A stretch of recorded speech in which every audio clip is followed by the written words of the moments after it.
This is Dan Tortora here with Yasin Willis. Yasin, how are you? I'm good.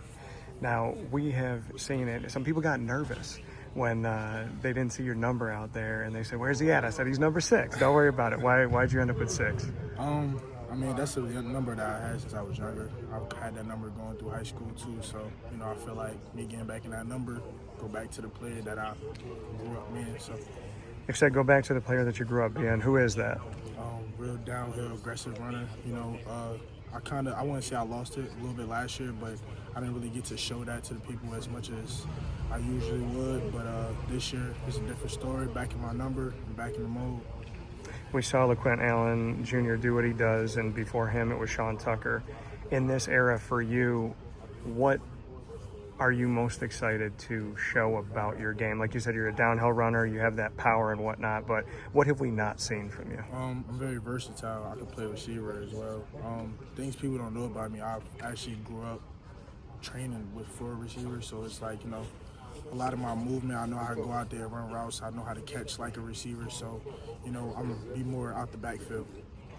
And like you said, catching out of the backfield, we saw some of those kind of moments in practice and whatnot. When you talk about pass pro as well as being able to be a good receiver, just how you've upped the ante on that side of your game. Just getting extra reps, even like after weight room. We have like a little pad that we got in there. I make sure I get a couple jabs, probably 50 to 100 each day. So, just working on my technique, that's all. I spoke with Fatim Diggs, your roommate, and he said he is a better cook. He said he's got better music, and he also said he's cleaner. So can you pick 3 things that you're better at than him? Football, cleaning, and cooking. He can't cook better. The team like McDonald's. He don't even like to cook. So what is it that you're making in the kitchen? What's like your go-to? Alfredo, chicken no shrimp. What is the thing that he does make well? Probably some nachos. Okay. That's it. That's all he got for it. Now, when you look at the fact that we're in a different fall here, Kyle McCord was the quarterback last year. Now we're looking at 2 quarterbacks, and Ricky Collins Jr. as well as Steve Angeli. What are you seeing from both of those guys and working with them?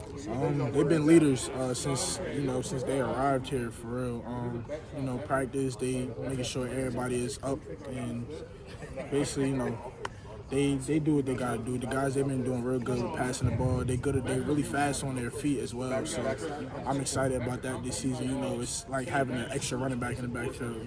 We don't got no guys open. They know how to get out the pocket and get down the field. When it comes to watching them both and the talents that they have, does it feel like they're close and kind of right there neck and neck with each other, or do you get a sense that somebody's kind of leading? They've been competing with each other very well.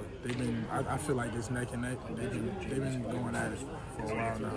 Having a guy like Angeli that last year stepped into the college football playoff, went 6 for 7 against Penn State, and helped to make sure that Notre Dame got to the national championship game. Having that caliber come in, as well as Ricky coming in from a program like LSU, what does that do for Syracuse?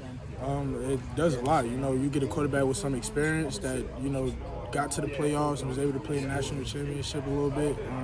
It's great for us. We always want somebody that has that experience and knows how to lead the team or has an idea of how to lead the team. So, we're going to be great this year with them too.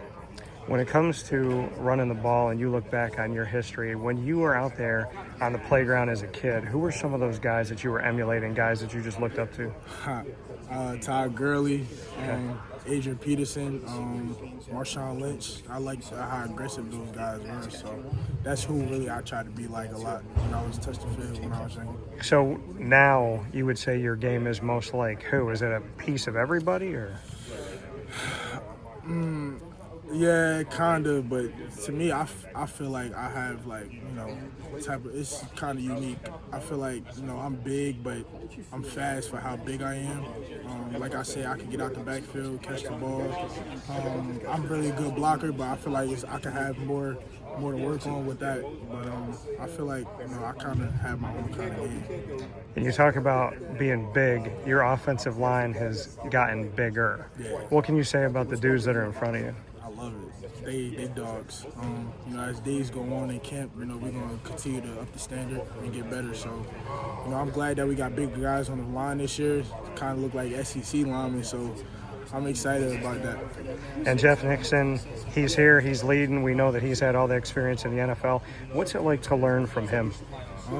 It's great, man. It's, you know, he worked with one of the best running backs in the league right now, Saquon Barkley. So, you know, you get a guy that comes in that's coaching the running backs, you listen because, you know, he's going to take you to where you want to be. He's going to put you where you need to be. So I'm excited that we was able to, you know, get Coach Nixon. I'm excited that I'm able to learn from him, take some tips from him. When you look at the running back room, Nixon is back. We got two Malachis, Malachi James, Malachi Coleman. Yeah. Malachi James we know is fast. I was told that Malachi Coleman also fast. Coleman is fast. And then you got Hart, a bunch of dudes out there. What is it like to be in this running back room, and what can you say about the depth at running back this year? It's great, man.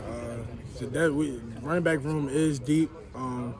We really are working on, you know, trying to make sure that all the guys touch the ball.